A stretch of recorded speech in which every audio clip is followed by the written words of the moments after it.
তামিম ইকবালকে নিয়ে কখনোই সাকিবের মতো সমালোচনা হয় না। অথচ বিতর্ক জন্ম দেওয়ার দিক থেকে তামিম সাকিবের চেয়ে কোনো অংশে কম না।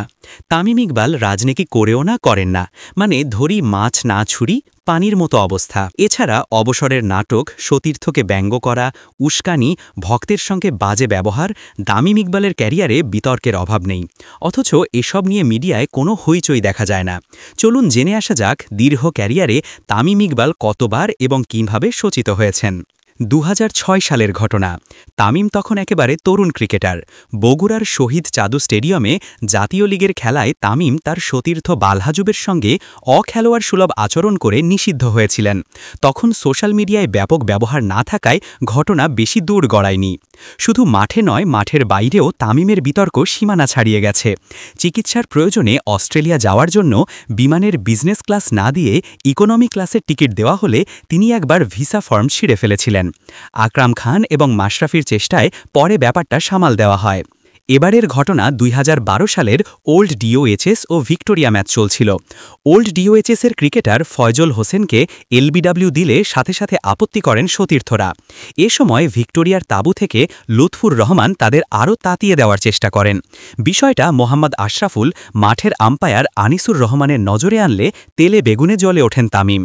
তামিমের রাগ এতটা চড়ে গিয়েছিল যে আরেকটু হলে আশরাফুলের গলা টিপে ধরতেন।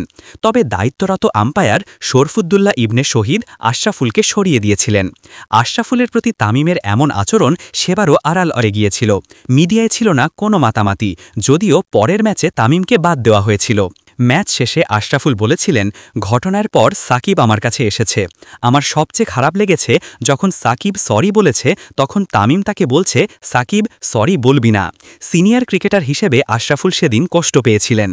নতুন দলের প্লেয়ারদের সঙ্গেও তামিম বাজে ব্যবহার করেছেন। এক বিপিএলে সতীর্থ জহুরুল ইসলামকে তামিম অপমান করেছিলেন বলে গুঞ্জন আছে। কেননা ড্রেসিং রুম থেকে তামিমের পাঠানো মেসেজ অনুযায়ী জহুরুল ঠিকমতো ব্যাটিং করতে পারেননি। তাই প্রেস কনফারেন্সে এসে তামিম সব বিরক্তি উগরে দিয়েছিলেন। তামিম ইকবালের আচরণে দর্শক সবচেয়ে বেশি হতাশ হয়েছে। সর্বশেষ বিপিএলে সাকিবের আউটের পর তিনি সাকিবকে ব্যঙ্গ করে উদযাপন করেছিলেন। ওই দিন আগে ব্যাট করতে নেমে দারুণ শুরু করার পর পরাস্ত হন তামিম। মমিনুল হক ক্যাচ ধরার পর তামিমের দিকে আর চোখে তাকিয়ে এক হাত তুলে মুষ্টিবদ্ধ অবস্থায় উদযাপন করেন সাকিব। তবে এতে কোনো সমস্যা ছিল না, কারণ এমন উদযাপন সাকিব তার ক্যারিয়ারে বহুবার করেছেন। বিপত্তি বাধে পরে রংপুরের হয়ে ব্যাট করতে নেমে ঝড় তোলেন সাকিবও। তবে এক সময় ক্যাচ উঠিয়ে আউট হন সাকিব। সে সময় সাকিবকে ব্যঙ্গাত্মক ভঙ্গিতে নকল করেন তামিম। এই ঘটনা নিয়েও মিডিয়া নীরব ছিল। জুড়ে তামিম যতবারই বিতর্কের জন্ম দিয়েছেন, তিনি থেকেছেন সমালোচনার বাইরে।